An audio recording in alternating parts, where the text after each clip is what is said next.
Ready start. अध्यक्ष महोदय, मैं आपको एक और बात बतलाना चाहती हूँ और वह यह है कि कृषि विभाग को योजना आयोग ने बहुत गलत रास्ते में बिठा दिया है।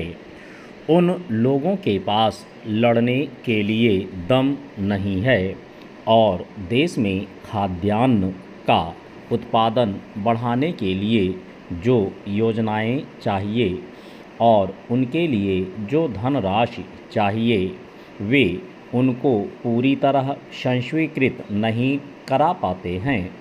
कृषि विभाग तो जमीन की तरह आधार होता है और उसी पर देश के लिए पर्याप्त अन्न पैदा करने का महान भार है। इसलिए यह बहुत आवश्यक है कि अधिक अन्न उपजाने के मार्ग में जो भी आवश्यक कदम यह विभाग उठाना चाहे उसमें किसी तरह की रुकावट ना हो। बहुत सी हड़तालें हो सकती हैं, मजदूर काम से बरी हो सकते हैं, लेकिन किसी भी हालत में वे खाने से बरी नहीं हो सकते।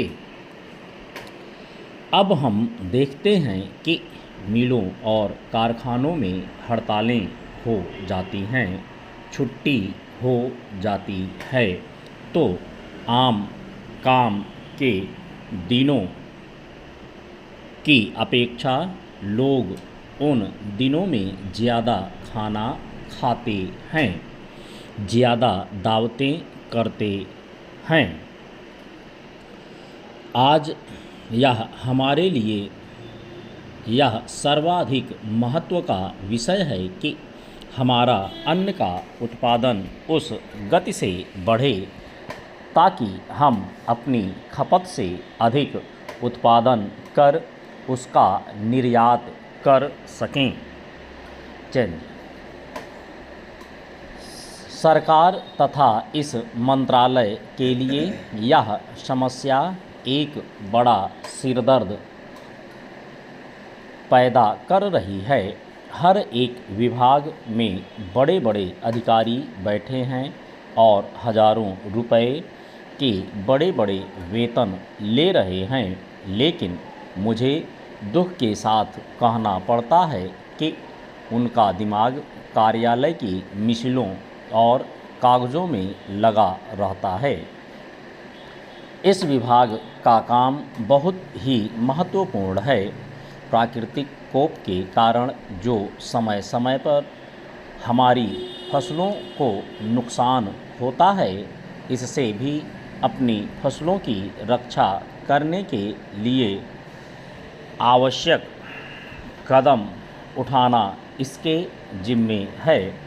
आज मेरे पास लखनऊ से कुछ लोग आए थे और वे लोग बोल रहे थे कि यहाँ दिल्ली में इस अवसर पर ठंडी हवा चल रही है और आप यहाँ दरवाजे बंद करके बैठे हैं या आराम से लेटे हैं, लेकिन हमारी तो जान खतरे में है। वहाँ ओले गिर रहे हैं और हमारी गेहूं की फसल खतरे में है। अब यह इस विभाग का काम है कि चूँकि हवा में पानी ज़्यादा होता है, इसलिए फसल के बचाव के लिए उस पर नियंत्रण किया जाए जिससे फसल की हानि ना हो।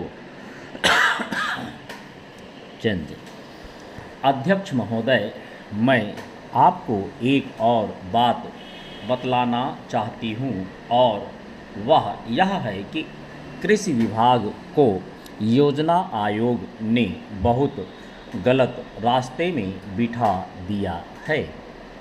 उन लोगों के पास लड़ने के लिए दम नहीं है और देश में खाद्यान्न का उत्पादन बढ़ाने के लिए जो योजनाएं चाहिए